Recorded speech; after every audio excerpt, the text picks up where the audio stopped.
जन्मजात अमीर युगल था जो स्वभाव से धर्मी था।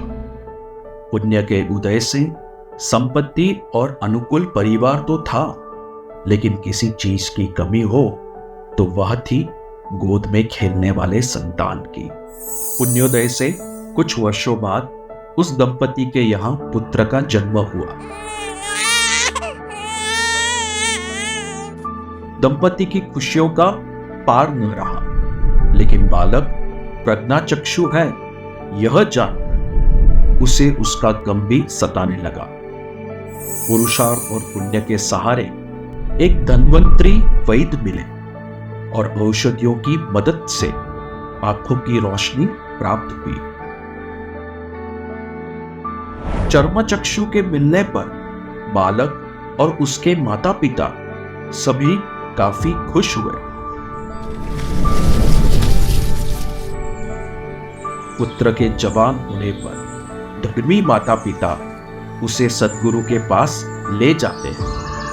जीव की योग्यता को देखकर यथार्थ सद्गुरु उसे उपदेश देते हुए कहते हैं कि अनंत काल में ऐसे चर्मचक्षु पाने के लिए भी बहुत पुण्य चाहिए, लेकिन उन्हें पाकर जीव बाह्य जगत के जड़ उद्गलों से सुख मिलेगा ऐसे भ्रम में रहता है। अनंत पुण्य राशि खर्च करने पर मिले हुए चर्मचक्षु का दुरुपयोग करके जीव अनंत काल तक दुर्गति में अंधत्व भोगता है।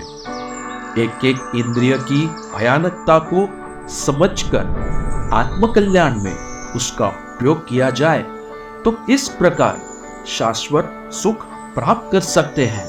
इसका विस्तृत बोध गीतार्थ गुरु ने प्रदान किया। पुण्यानुबंधी पुण्य के उदय वाले युवान पुत्र के दिल में गीतार्थ गुरु के वचन आर पार उतर गए।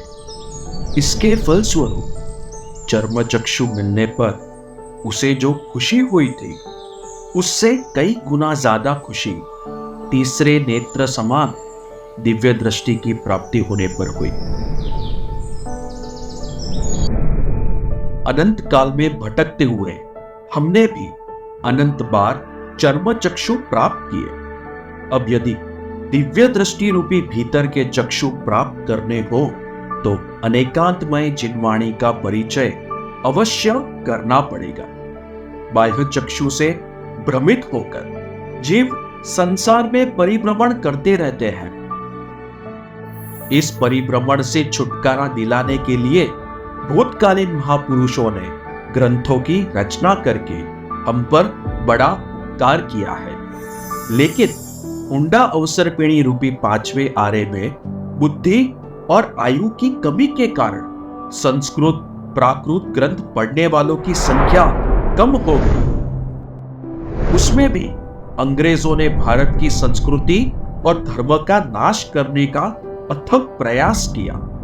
अंग्रेजों ने अपना शिक्षण शुरू किया, जिससे नास्तिकता के विचार दुनिया में फैलने लगे। धर्म के प्रति श्रद्धा घटने लगी।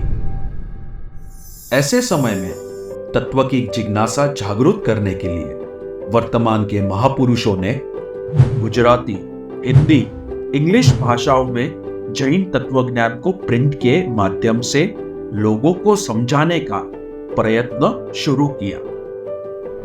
काशी में हरिराम जी शुक्ल जैसे प्रखर विद्वानों के पास षड दर्शन का अध्ययन कर चुके मोहजित विजय जी महाराज साहब और नारायण शास्त्री आदि प्रबुद्ध पंडितों के पास न्याय आदि का अध्ययन कर चुके युग भूषण विजय जी महाराज साहब को संबोधित करते हुए रत्न की परख करने वाले जौहरी समान पूज्य गच्छाधिपति श्रीमद विजय रामचंद्र सुरीश्वर जी महाराजा ने कहा कि हमारे शास्त्रों के गंभीर अर्थों को तुम यदि सुंदर शैली में लोक भोग्य बना सको तो तत्व जिज्ञासुओं की जिज्ञासा संतुष्ट होगी।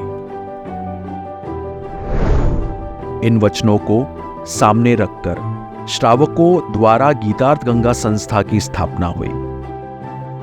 दोनों महात्माओं के मार्गदर्शन से विविध साहित्य की पुस्तकों के संग्रह द्वारा रेफरेंस लाइब्रेरी खड़ी की गई।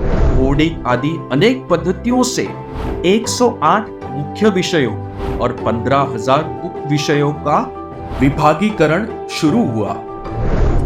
श्रुत रक्षा का कार्य शुरू होने के कुछ सालों बाद बड़े पंडित महाराज साहब का स्वास्थ्य खराब होने पर आखिरी दिनों में अपने छोटे गुरु भाई युग भूषण विजय जी महाराज साहब को बुलाकर कहा कि गुरु ने श्रुत रक्षा का जो कार्य शुरू किया था उसे तो युग भूषण विजय जी को जारी रखना होगा।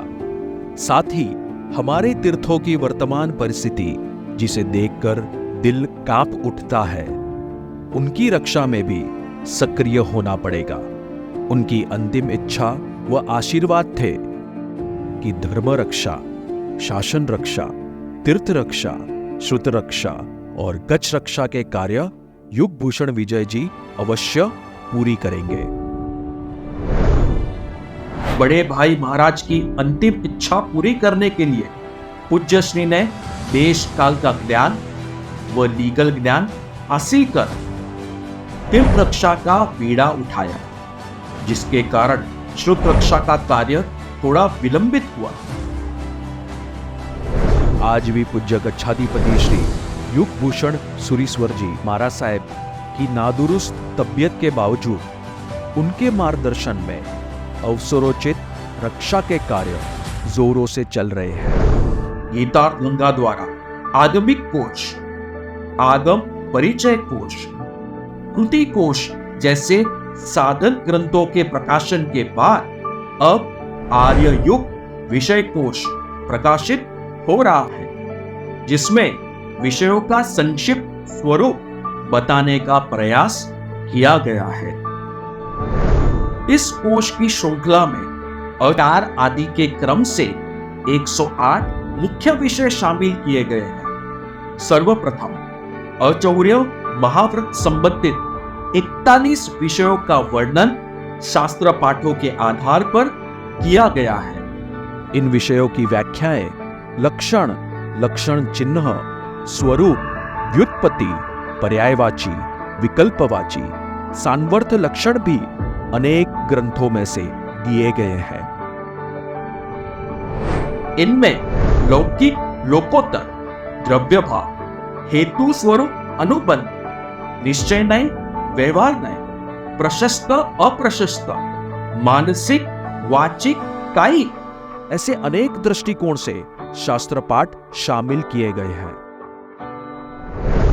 इस प्रकार प्रत्येक गुण और दोष का स्वरूप अनेकांत दृष्टि से समझकर मोक्ष मार्ग की साधना में आंतरिक दोषों को दूर करने और गुणों को प्राप्त करने की दिव्य दृष्टि को मोक्षाभिलाषी जीव प्राप्त करे, यही शुभ कामना।